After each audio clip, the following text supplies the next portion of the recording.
वो दिन गुजर गए हैं कि जब कमरों में बैठ के फ़ैसले होते थे। अब जो भी मुज़ाकरात होंगे, जो भी गुफ्तगू होगी, वो पाकिस्तान के लोगों के सामने होनी चाहिए।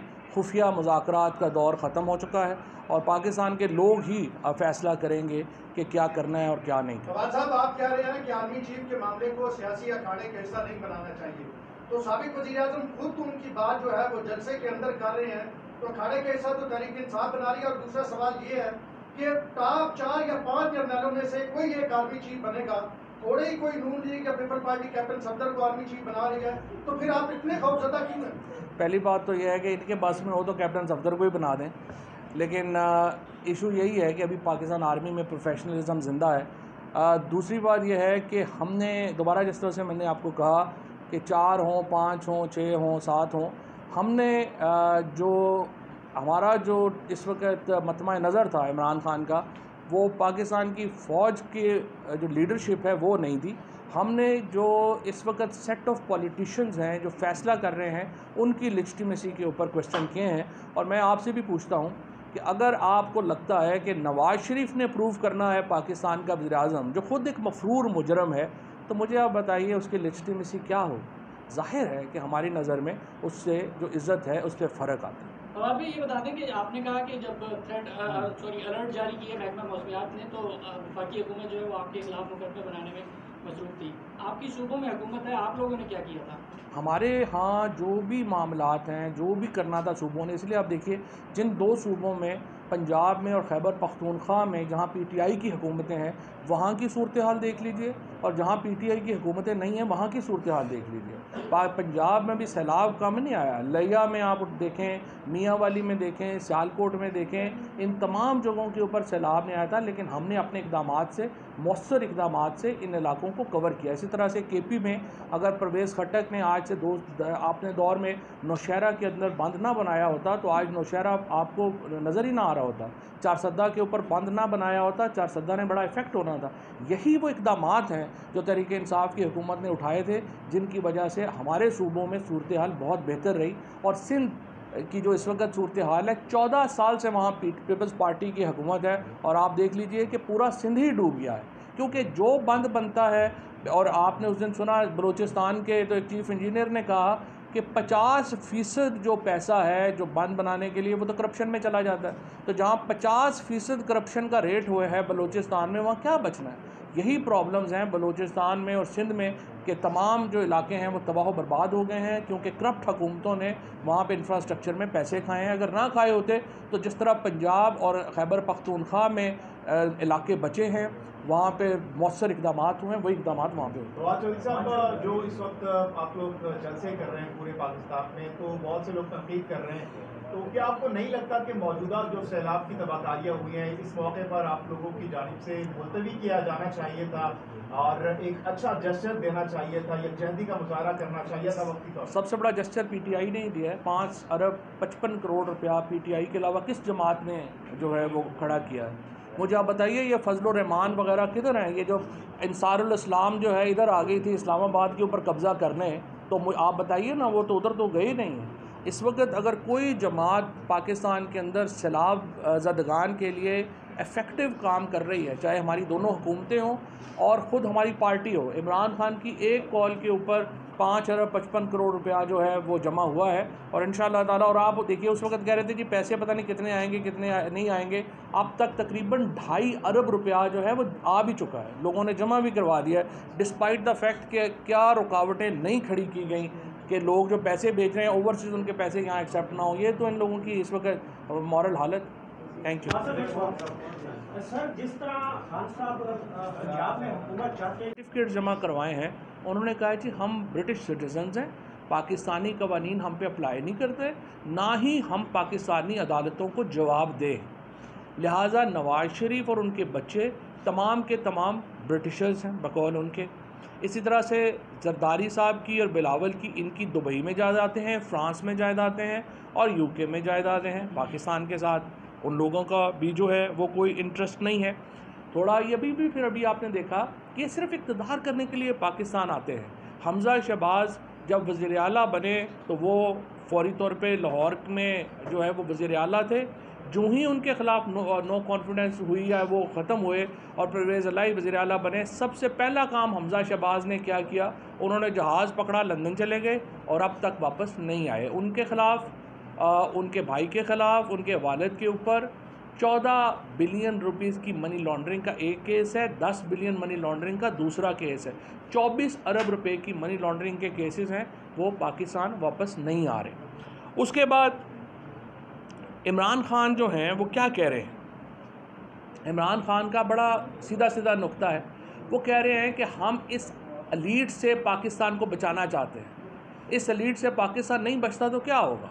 बड़ी सीधी बात है, इमरान ख़ान को एलिमिनेट कर दीजिए सियासी तौर के ऊपर। उसके बाद अगले 40 साल, 20 साल मरियम के हैं, 20 साल बिलावल के हैं, फिर उसके बाद जो है वो मरियम के तो खैर माशाल्लाह अपना भी बेटे जो हैं वो जवान है, जुनैद साहब, फिर हम पाकिस्तान उनको दे दें तो अगले 50-60 साल तो पाकिस्तान फिर इन दोनों फैमिली के दरमियान घूमता रहे।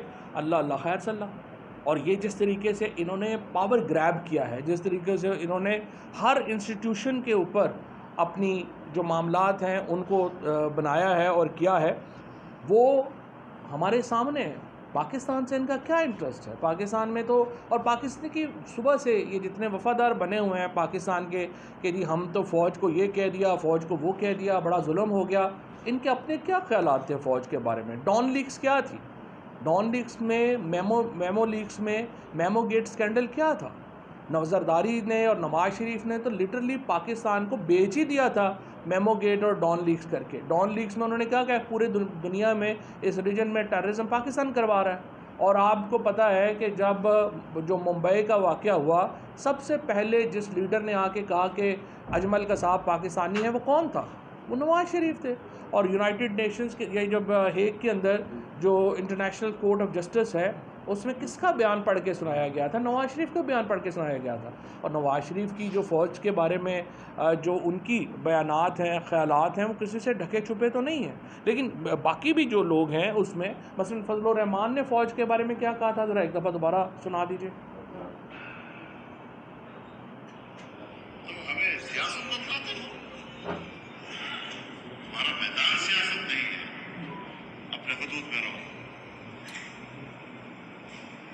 इसराइल की नौकरी न किया करो, इसराइल के वजीफों पर पढ़ने वाले जर्नलों,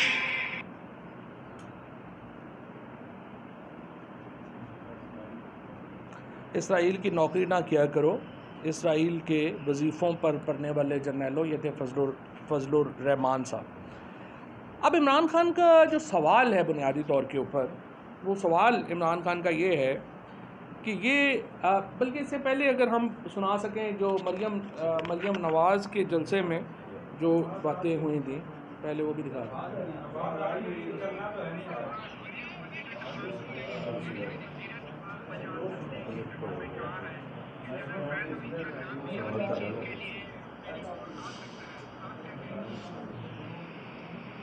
मैं इसके बारे में अब क्या कह सकती हूँ, लेकिन जाहिर है पाकिस्तान की अफवाज का सरबराह हमारे लिए बड़ा मोहतरम अदारा है। पूरी कौम जो है पाकिस्तान के इस्तेहकाम के लिए, हिफाजत के लिए अफवाज पाकिस्तान को देखती है। तो पाकिस्तान की अफवाज का सरबराह एक ऐसे इंसान को होना चाहिए जो हर किस्म के तनकीद से, शक व शुबा से, एक रेपुटेशन जो है उसकी वो फ्लॉलेस होनी चाहिए। ये पाकिस्तान के अवाम के लिए भी अच्छा है, 22 करोड़ के मुल्क के लिए भी अच्छा है, और ये अफवाज पाकिस्तान के लिए भी अच्छा है कि कोई अहल शख्स, कोई ऐसा शख्स जिसके ऊपर कोई दाग ना हो, वो अफवाज पाकिस्तान का सरबराह बने, ताकि अफवाज पाकिस्तान को लोग सलूट करें। इसके अलावा मरियम नवाज़ के अपने जलसों में जो नारे लग रहे हैं कि इसके पीछे वर्दी है, वो भी मुझे अब दोबारा सुनाने की ज़रूरत नहीं है, वो बहुत ही फाश। अब सवाल बुनियादी तौर के ऊपर इमरान खान क्या कर रहे हैं। इमरान खान ये कह रहे हैं कि क्या ये सेट ऑफ पॉलिटिशियंस जो इस वक्त पाकिस्तान में बरसर इक़्तिदार है, जिसका इलेक्शन जो है वो कानूनी नहीं है, जिसकी जो अपनी सियासी लेजिटिमेसी है वो कानूनी नहीं है, और ये अब भी, इससे पहले भी आप देख लें कि नवाज़ शरीफ ने क्या सलूक किया लोगों के साथ। जनरल आसिफ नवाज़ साहब के साथ नवाज़ शरीफ ने क्या सलूक किया। उनकी तो फैमिली ने बाकायदा ये इल्ज़ाम लगाया कि जनरल आसिफ नवाज़ को जो दिल का दौरा पड़ा था उसको नवाज़ शरीफ ने जहर दिल दिया था और फिर आर्सेनिक का हुआ और फिर चीज़ें हुई। जनरल जहांगीर करामत साहब जैसे जो शरीफुल नफ्स जनरल थे उनके साथ क्या किया गया। उसके बाद जनरल परवेज़ मुशर्रफ के बारे में तो अभी आप 6 महीने पहले कह रहे थे कि उनकी लाश को यहाँ पे डी चौक में घसीटा जाए। आप तो नारे लगा रहे थे कि ये करना चाहिए पाकिस्तान के आर्मी चीफ़ के साथ। और फिर जनरल बाजवा साहब को जब आपने अपॉइंट किया था तो आपका ख्याल था कि जनरल बाजवा तो बिल्कुल जनाब हमारा एजेंडा लेके चलेंगे और ऐसे करेंगे।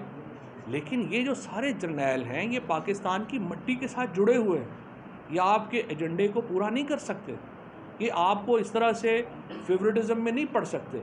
लिहाजा जो भी इस वक्त जर्नैल आते हैं वो पाकिस्तान की ये तमाम सारे जो जर्नैल हैं इन्होंने तो ख़ुद बंदूक उठा के लड़ाइयाँ की हुई हैं। अब ये जनरल बन गए हैं, लेकिन जब ये लड़ रहे थे तो क्या पता था कि गोली आके सीने पे लग जाती और वो भी उन शहीदों में होते जो आज हम में नहीं है।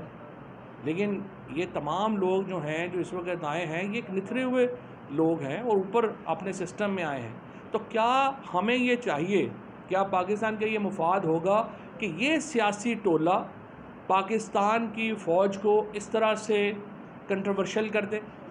क्या ये पाकिस्तान का मुफाद होगा कि पाकिस्तान की जो इस वक्त सबसे बड़े लुटेरे हैं, जो पाकिस्तान के लिए असल सिक्योरिटी रिस्क है, वो इस तरह की अपॉइंटमेंट्स करें? और इसके साथ साथ कोई शुबा ही नहीं है कि हमारी जो फ़ौज की क़यादत है उसकी मुहब्बत वतनी जो है वो किसी तौर के ऊपर उसके ऊपर कोई शक व शुबा नहीं हो सकता। तमाम लोग जो हैं वो पाकिस्तान के साथ जुड़े हुए लोग हैं, पाकिस्तान की मिट्टी से जुड़े हुए लोग हैं।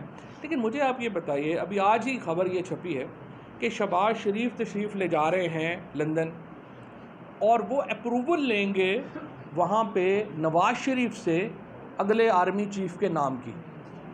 इससे बड़ी तौहीन पाकिस्तान की फ़ौज की क्या होगी कि एक मफरूर शख्स जो पाकिस्तान की अदालतों से भागा हुआ है, जो पाकिस्तान के निज़ाम से भागा हुआ है, वो पाकिस्तान के अगले आर्मी चीफ़ के नाम की मंजूरी देगा? क्या ये सिस्टम, क्या ये निज़ाम पाकिस्तान के फ़ौज की इज़्ज़त में इजाफ़ा करेगा या उसमें कमी करेगा? इसको देखने की ज़रूरत है। और इसीलिए हम ये समझते हैं कि पाकिस्तान की फ़ौज को सियासी अपनी अखाड़े का हिस्सा नहीं बनाना चाहिए, उन्हें अलहदा करके जो है वो रखना चाहिए। और ये बड़ी कीमती इंस्टीट्यूशन है हमारे लिए और इसको हमें कतई तौर के ऊपर सियासत में मुलव्वस नहीं करना।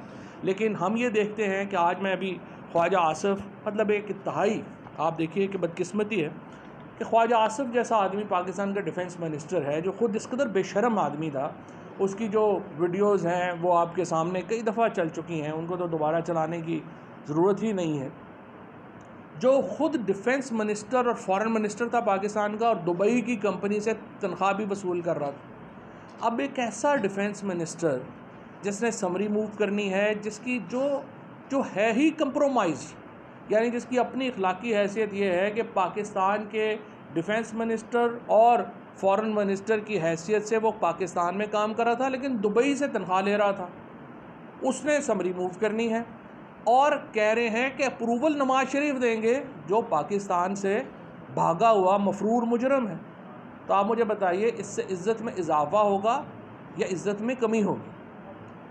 बाकी सारे मामलात जो हैं ये फ़ौज से मुतल्लिक़ बात नहीं है, ये पाकिस्तान की इस वक्त की जो पॉलिटिकल हायरार्की है, जो ख़ुद एक मुफाद से जुड़े हुए लोग हैं, हम उनके हाथों में इस तरह की डिसीजन मेकिंग देना समझते हैं कि इससे पाकिस्तान की फ़ौज की कदर व मंजिलत में कमी होगी और इसलिए इसको इनके हाथ में नहीं देना चाहिए।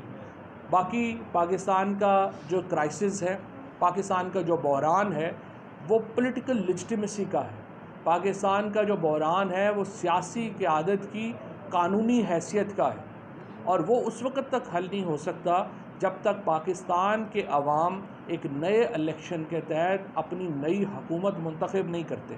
मौजूदा हुकूमत एक मुतनाज़ा हुकूमत है जो मुंतखब नहीं हुई, जिसको लेजिटिमेसी हासिल नहीं है और ये हुकूमत को जाना होगा।